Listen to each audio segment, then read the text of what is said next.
So let's start things up. First, I'd like you guys to go on Google and search for Download Android Studios. We'll agree to the terms and condition, download it and install it. You should be able to see this screen when that's all done.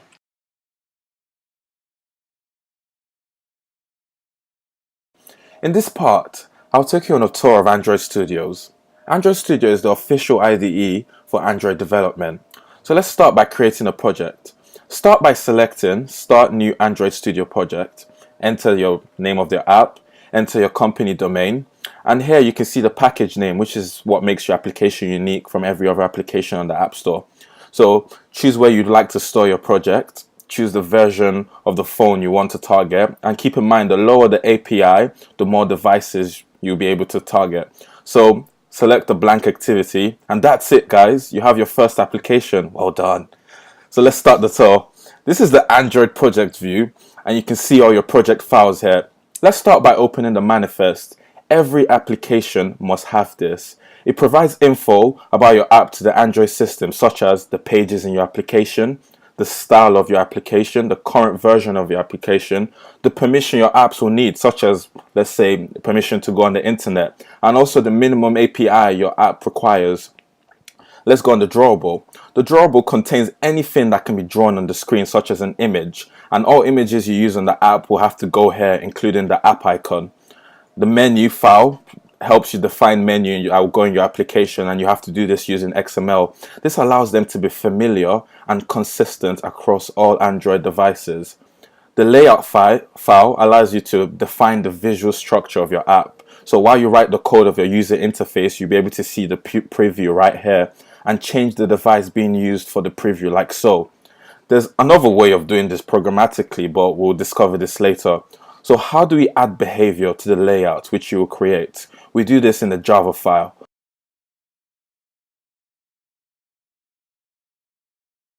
In this part, I'll be showing you how to run your apps on an emulator and also on an Android device. So what is the Android emulator? It is a virtual phone that runs on your computer, and it lets you test your apps without using a physical device. To set it up, start by creating a default project.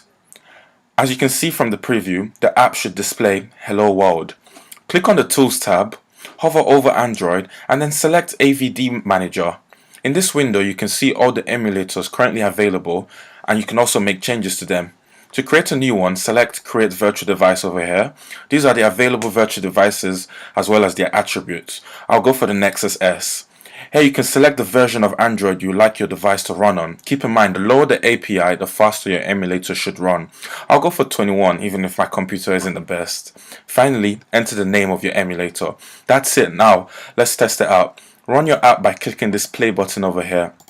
Select the emulator you want the app to run on. Wait for the emulator to set up. It might take a while for the first time.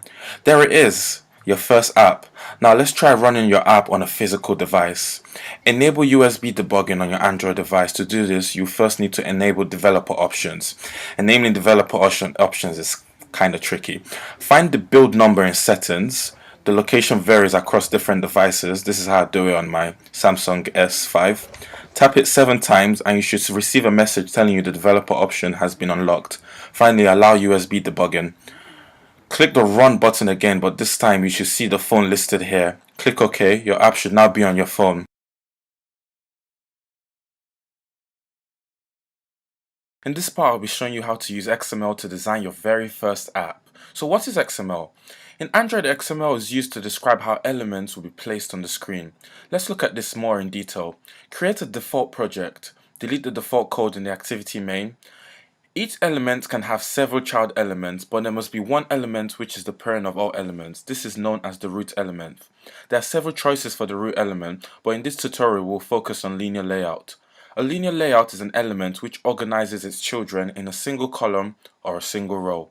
We'll define the start like this and the end like this. All the children of the linear layout will go in here, and the properties of the linear layout will go in here. The first property we need to define is the namespace. It is a way of telling Android Studio the location of the elements we want to use in this layout file. We'll be using the default namespace. Another property we need to define is the width and the height of the linear layout. We want them to take up the entire space of the screen, so we use match parent. Finally, we need to tell the linear layout if it should place its children in a row or column. Let's put them in a row by setting the orientation to vertical. To test out this layout, let's give it some children. A text view is an element which simply displays a text. Create it like so. Notice I've used a forward slash and a greater than symbol this time. This is because our text view will have no children, unlike the linear layout. Adding text to the text view is easy. Simply change its text property. We need to add a height and a width to all elements we create in Android. So let's set the width and height again, except this time we won't be using match parent. Instead, we'll be using wrap content, which as the name suggests, will set the height and width to that of the text. That's it. Your text view is created. Let's create more children for our layout. Run it on an emulator, and you should see all the children should now be placed in a row.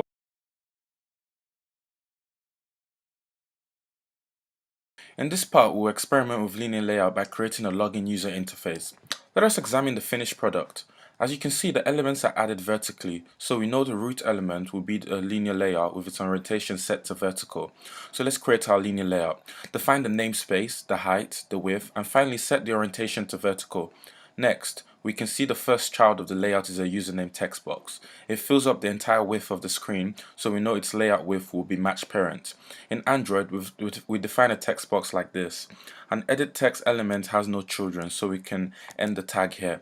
Set the width to match parent and set the height to wrap content. Next, we need to set the input type of this edit text to text. This allows any character to be entered into it. The next child in the layout is a password edit text element. It also fills up the entire width of the screen, so it will also have a layout width set to match parent. Since it's a password field, we want the input to be hidden. Define another edit text under the one we previously made. Remember, since the linear layout is a vertical orientation, the elements will be placed on top of one another. Set the width to match parent and set the height to wrap content. This time, we need to set the input type of the edit text to text password. We're nearly there. The next child is a button. The button also fills the width. It is blue and it displays a text. This is how you create a button in XML. We need to set the width and height as usual. To make a text appear in the button, set the text property. Finally, to add a background color to the button, we need to first get the hex code of the color we want, then set the background color to this code. As you can see, the text is still black, which makes it hard to see. To solve that problem, I'll also set the text color to white hex. Run the application and you should now see your login user interface.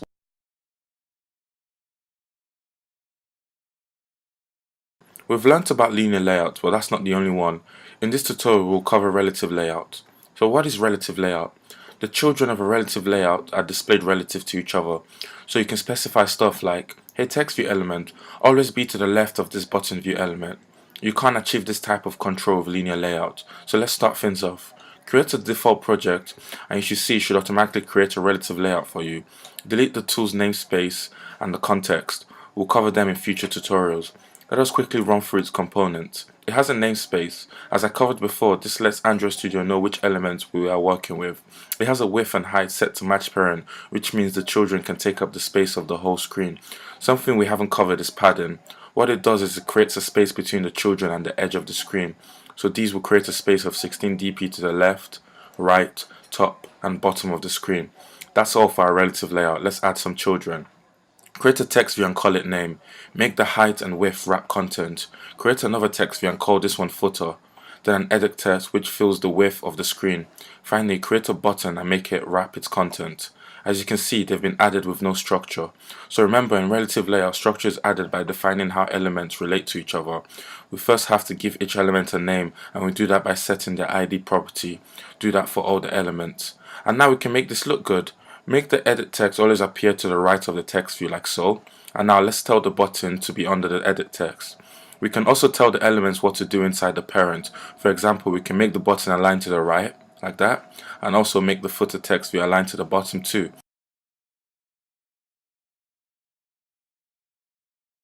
In this tutorial, we'll experiment with relative layout to design this chat application. You need these two icons to begin. To download them, go on Google and search for Android Icon Generator. Find and download the send and person icon. Create a default project. When using pictures in your Android apps, remember that Android devices have varying screen sizes. To make sure your app looks good on all devices, different sizes should be created for each image. As you can see from the icons you downloaded, there's an image available for different variations of screens. Copy each of them into the drawable folder. Now we're ready to start designing the interface. Let's start with the profile icon, which is positioned on the top left. To display an image, we use an element called the image view. Create one like so and set the height and width to 50 dp. DP allows images to be scaled differently depending on the screen they are being displayed on. So for example, this image will look larger on a tablet compared to a phone. Set the source of the image view to the profile icon. The image should now display. Finally, align the picture to the top and then to the left of its parent. The next image we need to create is the send button on the bottom right. Create another image view with the height and width set to 50 dp. Set the source to the send icon. Now we need to align it to the bottom and then align it to the right. We are done with the images. Now we need to give them an ID to allow other elements to be positioned relatively. Create a text view to hold the contact name. Set the text size to 40 SP. SP is similar to DP but is scaled by the user's font size setting. So if the user decreases the font size, this text size will also decrease. Finally, align the text view to the right of the profile icon. We are nearly there. The final thing we need to do is for the chat app is create the input field. Create an edit text, align it to the bottom and then to the left of the send button. Set the hint to enter a message. The hint is what displays when the edit text is empty. That's it. Looking good, guys.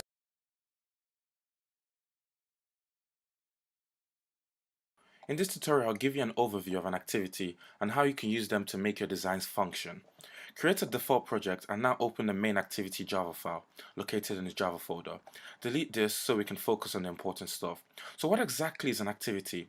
It is the building block of the user interface. It allows you to add user interactions to the elements you create in XML. An Android app can have multiple activities, but the main activity is the first one that runs. So to summarize, when your application launches on the device, the main activity will determine what will happen next.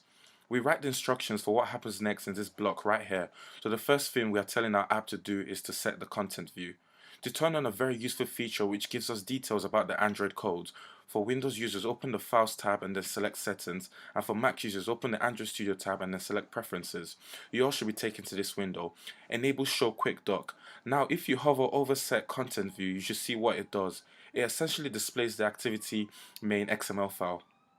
This is why when we run the app, we can see our XML designs. If we were to remove this line and run the app, nothing will be displayed when the app opens. Create another activity by right-clicking on App Folder and then selecting New Blank Activity. Name it Second Activity. Now, how does an Android device determine which activity to run first? Head over to the manifest. You can see both activities, the main activity and the second activity. You should notice the main activity has an extra few lines of instructions. Hover over them to get more details. They essentially tell any device running your app which activity to run first.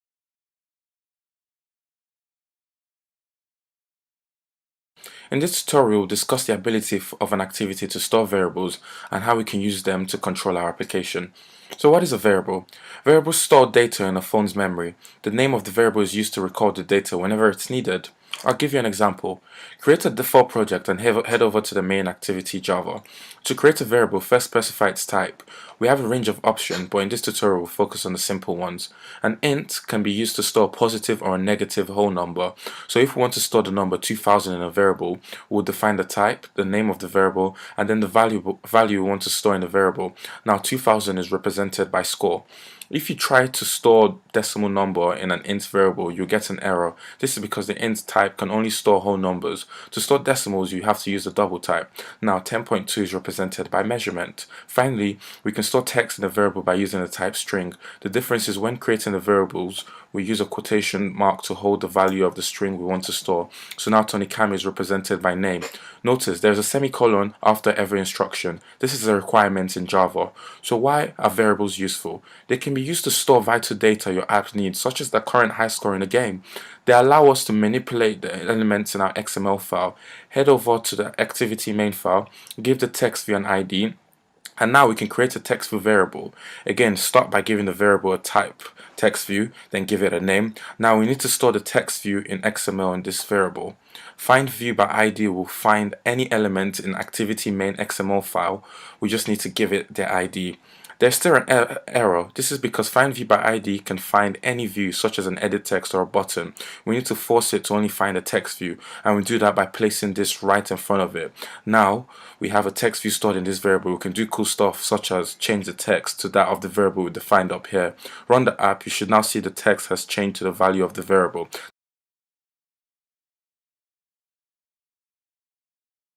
So what is a method? Computer programs can have thousands of lines of instructions, and to make code readable, related instructions are grouped together in a method. When you call find view by ID, for example, the system executes several instructions before it finds the element of the specified ID. OnCreate is also a method that the Android system uses when this activity is created. You will now learn how to create your own methods. There are two types of method we will be examining, one which returns a variable and one which doesn't. Find view by ID is an example of a method which returns a view, and onCreate doesn't return anything. I'll create a simple method called delete video, so all the instructions involved in deleting a video can go in here. The public means other activities have access to this method. The opposite to that will be private, which means only this activity can use this method. The void means this method will not return anything. Finally, we give the method a name followed by parentheses. Let's put some instructions in this method. Log.v is used to display a message when your app is running, so these messages should now display when this method is called. Now create another method called getName. It is now set to private, so only this activity can use this method. The void has been replaced by a string, which means this method must return a string. There's still an error with this method right now because we have said it is returning a string, but we haven't actually returned anything. We can return a string by first creating a string variable, giving it a value, and then finally returning it. To use this method, write the name of the method followed by parentheses. The problem now is getName is returning a string, but we are not using it. Create a variable to capture the string returned. Finally, log the return name. So to summarize, when the app runs, all the actions are performed in the delete video method, and the return name variable will hold the string the getName method returns. Run the app, and you should now see in the logcat that all the instructions in delete video are executed and the getName method returned the right name. That's it for this tutorial, guys. Thanks for watching.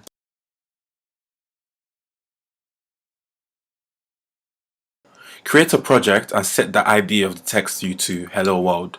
Now head over to the main activity Java file and create a text view variable. And using the ID we just set, find the text view and store it in the variable.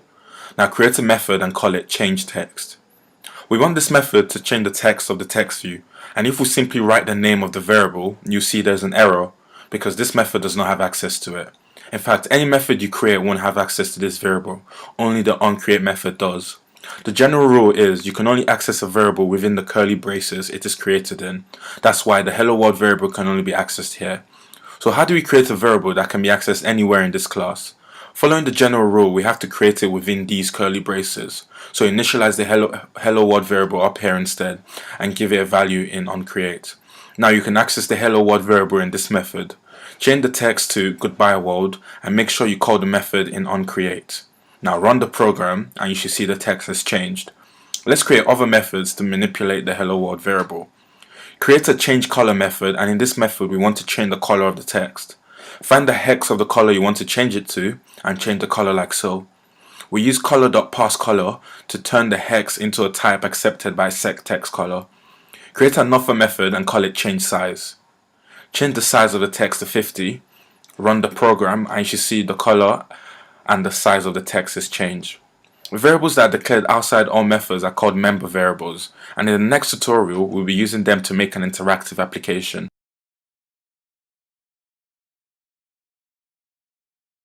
I'll be showing you how to make an app that a user can interact with. Create a project and head over to the activity main XML file. Now this will be a simple app where the user can increase or decrease a number by 1. Create a text view and set the text to 0 and set the ID to output. Now create two buttons, set the text and the ID of the first button to increase, and finally set the text and ID of the second button to decrease. Now we are ready to create our application. Head over to the main activity Java file and delete the default code. First we need to create a member variable which will hold our text views and buttons. Now store the increase button in its variable, the decrease button in its variable, and finally store the text view in its variable. Now, how do we know when the increase or decrease button has been clicked? The answer is methods. You can create a method that when either of these buttons are clicked, the methods will be called. Let's create a method for the increase button. It is public because the method will be called by another class that has detected the button click. Now, within the parentheses, write view space v. We'll discover what this means in the next part. Now, create the same for the decrease button. Now we need to tell the buttons which methods to inform when they have been clicked. Head over to the XML file and set the onClick attributes for each button to the correct method. The final thing we need to do in this tutorial is add 1 to the text views when the increase button has clicked and take away 1 when the decrease button has been clicked. Let's start with the increase button. Create a variable that will store the current number in the text view. .getText is used to get the text in a text that the text view holds. However, there's a problem with this because .getText returns a string. We need to convert the string to an int, and we can do that using integer.parseInt. So now we have our number and we need to add 1 to it, then display it in the text view. Now remember, we cannot display ints directly in the text view, so we have to convert it to a string by adding plus followed by double quotes. Repeat the same thing for the decrease method, except this time take away 1, run the program, and you should see it works.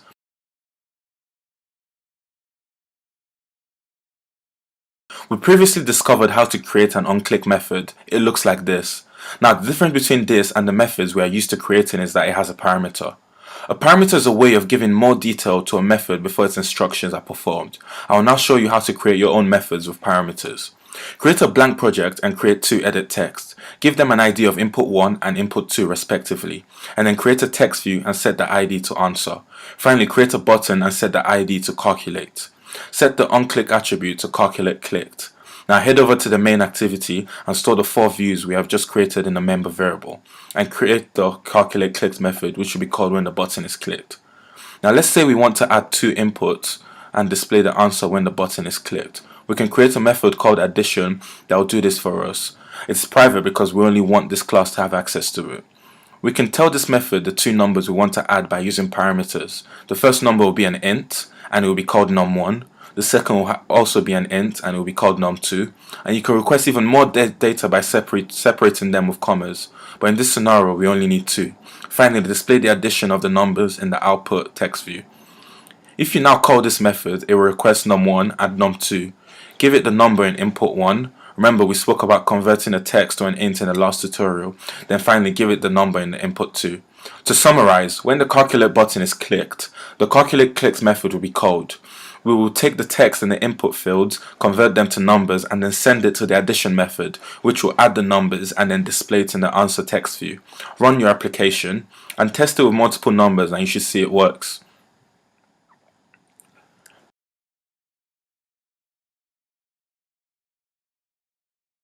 Decision making is very important in applications. An example of a decision your future apps might make is, do not allow this user to log in because they've entered incorrect details.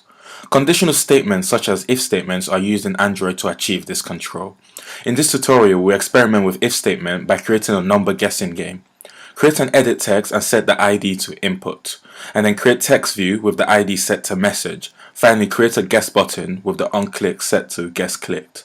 Now head over to the main activity, create a member variable for the edit text and the text view, and assign both variables in onCreate.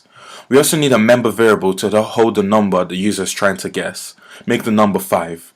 Now when the user enters a number and clicks the OK button, we need to check if their number is equal to the number to guess.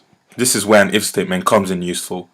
Store the number the user has guessed in an int variable, and remember to first convert it to int. An if statement is written like this. If the condition written in this parenthesis results to true, then instructions within the curly braces will be executed. In this scenario, the condition we are checking for is if the guess number is equal to the number to guess. We check equality by using 2 equal signs. Now if the condition is true, we want to change the text of the message text view to correct. For the guessing game, we also want to tell the user if their guess number is too high or too low. We can use an else if to achieve this. An else if will be checked if the condition above is not true. So let's check if the guess number is less than the number to guess. Now again, change the text to too low if that happens. Finally, an else is what happens if all the above conditions are false. It is written like this. And in this scenario, if all conditions are false, it means the guess number is higher than the number to guess. Print out message saying too high. Run your program and test it. You should see it shows the correct message.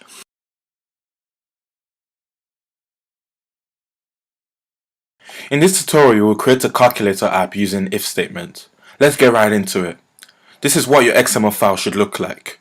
Create 3 edit texts, give the first one an ID of num1, give the second an ID of operation, and give the third an ID of num2. Now create a button, make the text the equal sign, and set the onClick to equal clicked. Finally, create a text view and set the ID to answer. Now head over to the main activity Java file. The first thing you need to do is create member variables for the 3 edit text and for the text view, and then assign them in onCreate method. Now create the equal clicked method, which will be called when the equal button is clicked. Now we're at the same step. When the equal button is clicked, we need to create variables that will store the input numbers. Call the first input 1 and call the second input 2. Make these variables double to allow our calculator to work with decimals. Next, we need to create a variable that will hold the operation. The operation can be a plus, subtraction, multiplication, or division, so the variable has to be a string. Now we need to use an if statement to determine which operation has been entered. First, let's check if it is a plus. If the operation dot equals plus, then we want to display the addition of both inputs in the text view. Now repeat the same for subtraction. This time we display the subtraction in the text view, and then multiplication, and then finally division. Now we have a working calculator. Test out the calculator with different operation and numbers and you should see it works. That's it for this tutorial, guys. Thanks for watching.